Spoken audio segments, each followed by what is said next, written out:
Caitlin Clark did not get suspended. Can we be very, very clear? Caitlin Clark did not get suspended.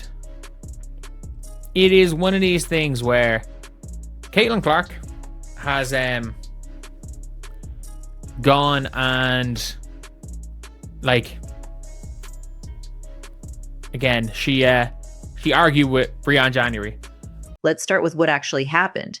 Caitlin Clark missed the game against the Dallas Wings. Her parents were reportedly in attendance expecting to watch her play. Around 14,000 tickets had been sold, but only about 8,000 fans showed up. Then, almost immediately, social media exploded with one dramatic theory, that Clark had been suspended after an argument with her coach. There's just one problem with that story. There's no evidence it actually happened.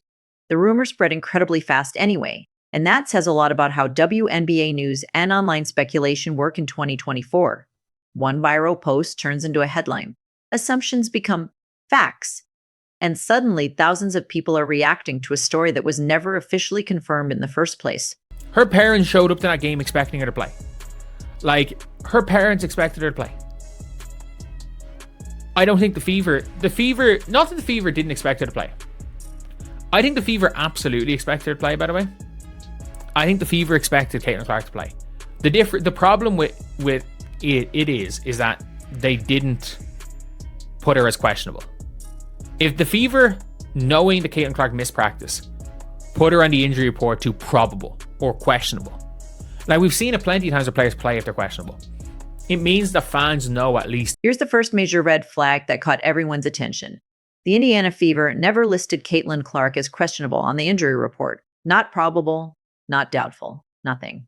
She was considered active right up until the last-minute announcement. Then, according to reports, Fever trainer Rob Dozier personally walked over to Clark's parents courtside and told them she wasn't feeling well enough to play. Think about that timing for a second. Her own parents reportedly didn't know until just minutes before tip-off, and that's why a lot of people immediately started questioning the suspension rumors. Because if this had actually been some kind of disciplinary issue, would the organization really keep her family completely unaware until the final moments before the game? Would they let them arrive at the arena expecting to watch her play only to suddenly reveal she was out right before tip-off? That timeline is a big reason many fans are buying the online rumors. The narrative is that Caitlin Clark got suspended for giving out the coaches. I'm sorry, if Caitlin Clark was suspended for arguing with coaches by the Fever, we would know. We would know. I think everybody knows. Everybody would know if she was being suspended, because teams make it a big deal, especially when you are a team who, let's be completely real, you have and I don't mean this in a... Now let's look at what Caitlin Clark was actually doing during the game, because this is where the suspension theory really starts to fall apart. She was active on the bench the entire night, cheering, laughing with teammates, walking over to Aaliyah Boston during breaks, and constantly encouraging the team. Her energy looked positive, relaxed, and fully engaged with what was happening on the court. And that's important because it doesn't match what a real disciplinary suspension usually looks like. When players are suspended, teams normally make it public and release an official statement. Often the player doesn't even appear on the bench. And if they do, there's usually obvious tension-limited interaction, awkward body language, coaches keeping distance, teammates acting differently around them. None of that seemed to be happening here, which is a big reason many people believe the suspension rumors simply don't add up. Clark wouldn't have been laughing on Aaliyah Boston's podcast. Maybe she got suspended for saying, I'm only under contract till next year, as a joke for Aaliyah. If she was suspended, what is even the point of even contemplating what could have suspended her?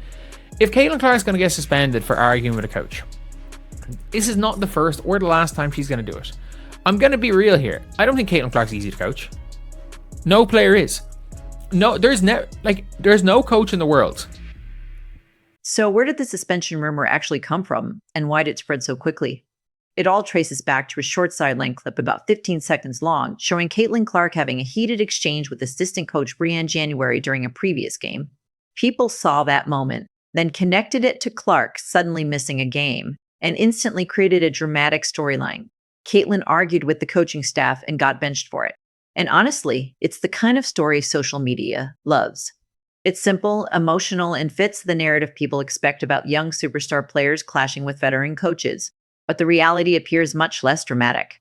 During that sideline moment, Clark was reportedly being blamed for a defensive breakdown that many fans believed was actually Timmy Fagbinley's assignment. The coaches addressed Clark about it, and she pushed back. Brianne January responded, words were exchanged, and cameras caught the interaction.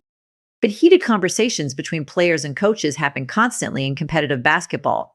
That alone doesn't automatically mean there is a suspension or some major locker room fallout. Spectacular. Like, it is really, really hard to take, like, as a coach, to basically just say, this player is so good that they're doing the opposite of what we thought, of what we wanted them to do. But they are still we have to let them. It's really hard to do as a coach. Very few coaches want to do it, and very few coaches are able to do it. I cannot stress it enough. Very, very few coaches are able to completely take off the reins and say, to completely just say, okay, we have now got a situation where Now pay attention to everyone else during that sideline exchange. Associate head coach Karima Christmas Kelly barely even reacts. She stays focused on the game. Nobody rushes over to break it up. Nobody treats the moment like some major issue. And that's because, in reality, this kind of interaction happens all the time in competitive basketball. At the end of the day, this was two intense competitors having a heated basketball conversation. Brianne January built her reputation as one of the toughest competitors in the WNBA, and Caitlin Clark has that same fiery personality. When you put two highly competitive people together in a pressure-filled game, emotions are naturally going to rise. And honestly, coaching a player like Caitlin Clark probably isn't simple. Players with her level of talent rarely fit perfectly into a strict system. She improvises, makes reads outside the original play design, and takes shots most coaches would never encourage. But part of what makes her special is that those instincts often work. Sometimes she sees opportunities that aren't in the game plan, and more often than not, she trusts herself enough to take them. Knowing that Caitlin Clark missed practice put her on the injury report to probable or questionable. Like, we've seen it plenty of times where players play if they're questionable. It means the fans know at least Caitlin Clark might not play. It's not a situation where 14,000 fans buy tickets and 8,000 show up. 8,000 show up. But yeah, look, it is what it is. But why is the narrative she's been... Now let's zoom out for a second and look at why this became such a massive story in the first place. Because it says a lot about the current state of WNBA media and social media culture in 2024. Caitlin Clark is easily the most heavily analyzed player women's basketball has ever seen. Every reaction gets clipped. Every facial expression becomes a headline. Every sideline conversation turns into a debate online. Millions of people are watching her constantly, many of whom have never actually played competitive basketball. Yet they're confidently breaking down every interaction like it's some major scandal. So when that 15-second clip surfaced of Clark arguing with assistant coach Brianne January, the internet instantly ran with it. No context, no audio. Just two intense competitors having an animated discussion during a game. Within hours, people were treating it like proof of locker room drama, coaching problems, and tension between Clark and the staff. By the next day, the story had completely spiraled into theories about suspensions, benchings, and organizational chaos. But the reality was far less dramatic. From all indications, it was simply a disagreement about a defensive assignment. It lasted a few seconds. Emotions cooled down and everybody moved on. That's basketball. That happens at every level of the sport. The only difference now is that every single moment involving Caitlin Clark becomes internet content almost instantly. And honestly, the real issue here isn't a suspension or some secret conflict inside the locker room. The actual problem is communication. The Fever failed to properly control the situation from the beginning.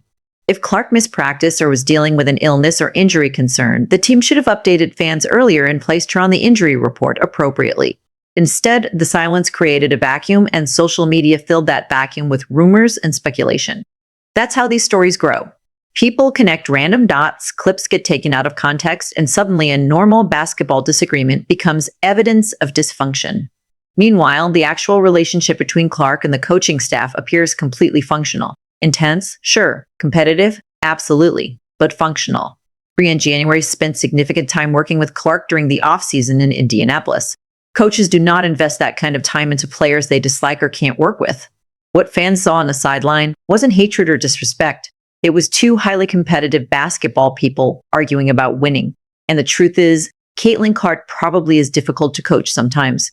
Most elite players are. She plays emotionally. She challenges decisions. She improvises outside the playbook. She takes risks other players wouldn't dare take. But that's also exactly what makes her special. Great players often operate outside structure because they see the game differently. Challenging a coach in a heated moment does not automatically mean there's some massive personal issue behind the scenes. The bigger concern for Indiana should be how badly the situation was handled publicly. Because this entire controversy could have been avoided with basic transparency. If the Fever had simply listed Clark as questionable earlier in the day and explained that she was dealing with illness or discomfort, fans would have understood. Instead, they waited until the last minute, and that delay created confusion, frustration, and eventually conspiracy theories. And that matters because this won't be the last time Caitlin Clark misses a game. Injuries happen. Illness happens. Rest happens during long seasons.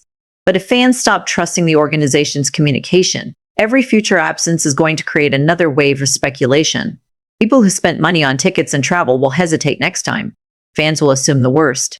And once an organization loses credibility with its audience, rebuilding that trust becomes difficult. So no, Caitlin Clark was not suspended for arguing with a coach. There's no evidence supporting that narrative. What actually happened was much simpler. The Fever poorly communicated a late scratch involving the biggest star in women's basketball, and social media turned that confusion into drama before the truth had a chance to catch up. And honestly, the fact that this became a multi-day controversy tells you everything about the current media environment around Caitlin Clark. Every moment becomes content. Every interaction becomes a storyline. Every absence becomes suspicious. Whether she wants that attention or not, she's now at the center of one of the most intense sports media spotlights we've ever seen in women's basketball.